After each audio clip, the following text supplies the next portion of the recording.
Alright guys, HyDra back again today. Hope you're doing well and enjoying your day so far. Shotzzy's at it again, utilising a pretty ridiculous map exploit here on Terminal to pretty good effect in the $150,000 OpTic tournament that's been going down over the last few days. Definitely raising questions whether this should be allowed, whether changes need to be made to prevent this type of thing ruining the CDL season going forwards. Plenty else going on as well, including the shutdown of Gamebattles. Very much interested in your thoughts in the comments below. Hit the like button if you enjoy. Subscribe if you're new as always, I'd greatly appreciate it. And we're going to get right into it. To be fair, this from Shotzzy is like an old school route that people were doing way back in the day in Modern Warfare 2 2009. We've got to talk Gamebattles though, because, man, this is a sad day, and you got to say, when Activision Blizzard bought MLG and Gamebattles as part of that for like, I don't know how many tens of $1 million a few years ago, back in 2015, 2016, whatever it was, I don't think people really expected that since then the Call of Duty League, the Overwatch League would be, where it is today. The OWL is basically dead, MLG is basically dead, and now Gamebattles is going to be dead as well.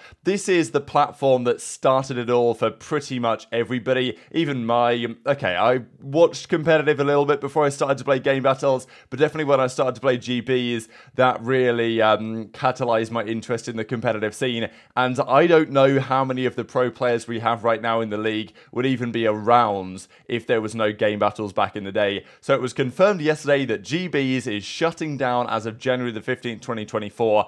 MLG Chris actually gives an interesting insight here into what's happened because, well, it's strange timing, isn't it? Microsoft come in, they buy Activision the other day kind of thing. Now, it's not like you just buy it and it's done. Very long process, turning everything over. It's still kind of Activision for now. And apparently this decision was made by Activision Blizzard. I think apparently this is in the works for a few months. And to be honest, if you've been on Gamebattles or used it for the last couple of years, it's not really massively developed since the UI update they did a few years ago. Nothing since then has really changed much, and apparently the rumor was that for a few months now this has been kind of like rumors that GBs is going to get shut down, possibly just because Activision getting bought out by Microsoft thought, you know what, let's just minimize these expenses. And the idea that they bought MLG and now its kind of last remaining branch of Major League Gaming and Gamebattles is now going to get shut down. Chris goes on to talk about everything that's happened and how frustrating it is for the entire community, no doubt about it. And it's a difficult time, especially with aBeZy, as he says. What are you going to do with it? Asking for a friend, because Gamebattles has been the platform to play competitive matches on. If you guys are unfamiliar with Gamebattles, I guess now people will use like COD Agent, and I guess you can kind of do stuff on CMG. And there's another couple of platforms, but, the competition is good. You'd log in, you'd make your team, and then you'd go onto a certain ladder, and you could, find 3v3, 4v4, 2v2, whatever, Gamebattles matches against other teams, get your record. It was just the way to go back in the day. And I've played about 2,000 Gamebattles matches on this platform over the years. I mean, I wasn't that good early on. I think my win record is like 1,050 and like 850 losses, something like that. I played a lot of GBs, certainly back in the day, like Black Ops 3, World War 2, even I played quite a lot actually on that game, because they were integrated into the game. That was the good days when you could make your Gamebattles team, and then there was actually an integrated system in the game itself, in World War 2 and Infinite Warfare, that it would, instead of having to add the guys as a friend, they would just join the lobby. Oh, it was so good. I miss those days, man. And as aBeZy says, at one point MLG had, of course, he was one of the founders over there, the first gaming VOD community upload site, live streaming on MLG.tv or whatever before Twitch even came around, the largest online tournament organizer with Gamebattles. Yeah, well, of course, it wasn't just the ladder matches, it was also tournaments, it was also the way that the pros would get their pro points, as it used to be back then. So just so many stories about Gamebattles. And, well, as Call of Duty Esports say on the challenges side, they're going to give an update soon, because typically they run challenges through Gamebattles. That's where the ladders are, that's where they get the points, the pro points for the season. So if there's none of that, what are they going to do? Are they going to host it on like Battlefy, like Apex Legends, I believe, do, which might not be great?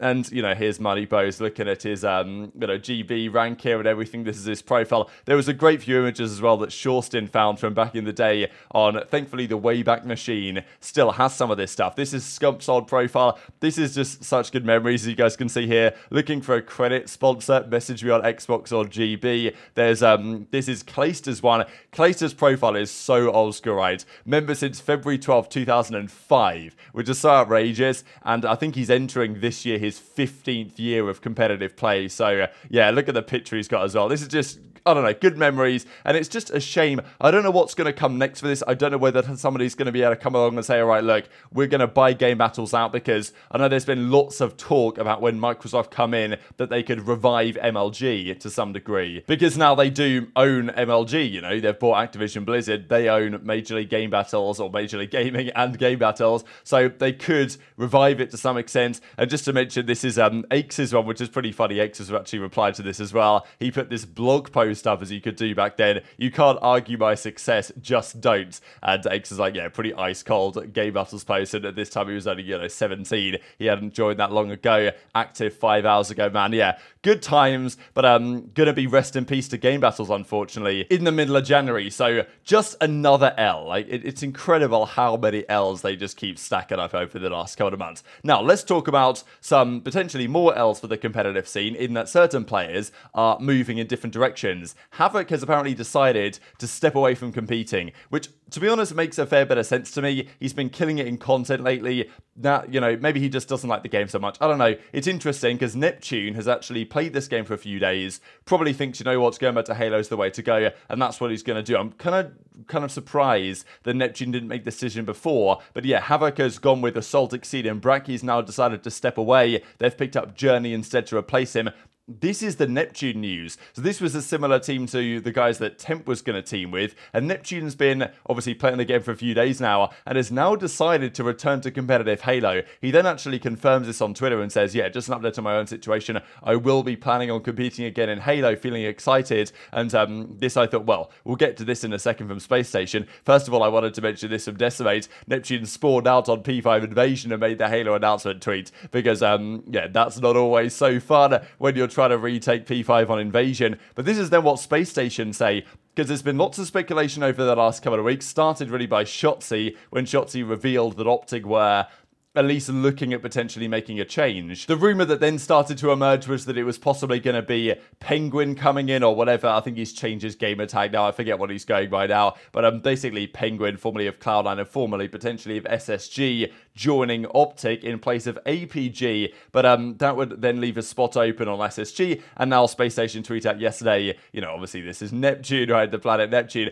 So does that mean that Neptune's going back to, you know, to Halo to go to SSG? Makes a lot of sense for Neptune because he's very highly regarded over there in the Halo scene. He came over to COD in like the early part of Cold War, did pretty well. I mean, towards the end of the season on Florida, was an impactful player for that team. But over the last couple of years, he's had his ups and downs. He's definitely got his, you know, upside and does tend to dominate down there in challenges. But I think that Halo probably makes more sense for him, and he would go back to Halo on a very good team in the Pro League rather than having to grind out in challenges in Call of Duty. So probably a bit of a no-brainer, really. And I'm so surprised that he hasn't, well, he hasn't made this decision before now. But yeah, Neptune back to Halo seems to now be pretty much a done deal. Just quickly before we talk about the Shotzzy stuff, this from Pred. He's well, he's out there in London. He actually was streaming last night briefly, and he was looking for like EU Childs and stuff like this. Can't wait to be back in Texas to play with the squad. Now, I think he mentioned that effectively he's just waiting for his visa to be approved. I think he mentioned that potentially, you know, Wednesday to Friday would be the ideal scenario, right? So hopefully sometime this week it'll get sorted. I'm guessing there was no like appointments out there in Australia, and therefore he had to come and get his visa appointment in London.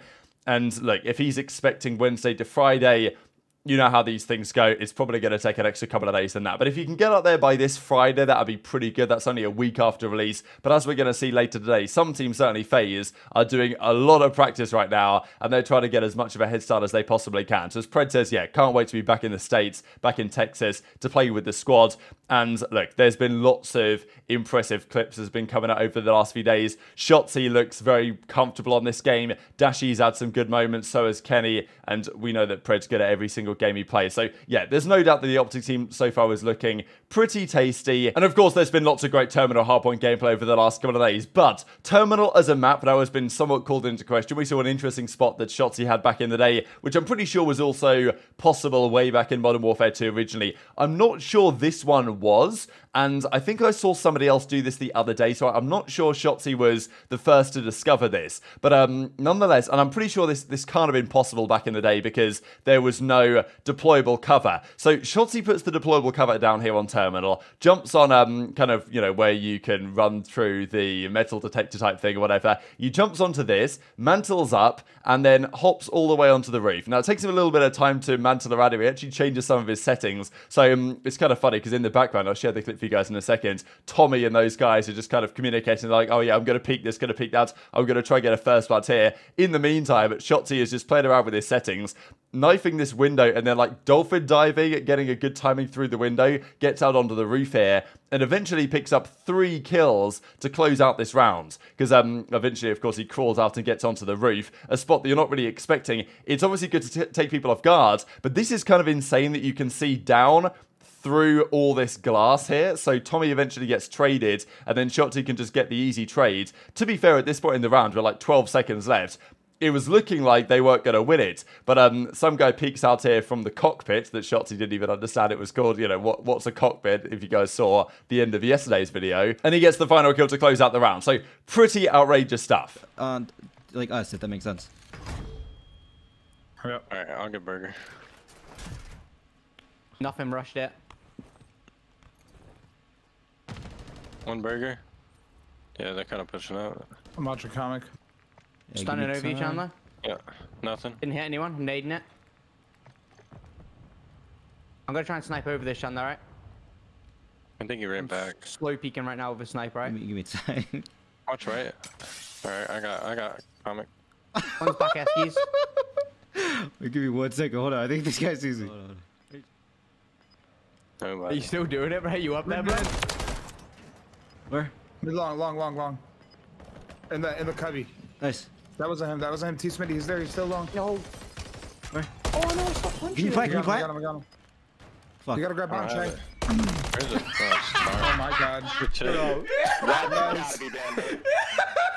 So of course we know full well in this game there's plenty of spots and lines of sight and stuff. Like high-rise is definitely known for it. I'll just kind of scroll through a few high-rise jump spots and stuff in the background. But it's always been known that you can do some of this type of stuff. Terminal has always had things like that, but I'm not sure to quite that extent. I don't know if it was possible to get on that roof somehow back in the day, because I seem to remember I thought somebody managed to do it. But this way is pretty reliable, pretty consistent, and can be done. Now, it does require that deployable cover that Shotzzy used. So more than likely, I would say, at least in competitive play, the deployable cover is probably not going to be allowed. You know, it's probably not something that's going to be utilized, probably going to be banned in either the rule set or gentleman's agreemented, and therefore you can presumably expect that this jump spot won't be too much of a problem. But at least for competitive, it's interesting to look at that Shotzy's finding this stuff all the time. So will the pros decide to say, you know what, let's just ban it in certain ways, or gentleman's agreements, this type of play? Or will it be something that's actually forced by the developers when they say, all right, we're going to shut this down in certain ways? They could block these things off, but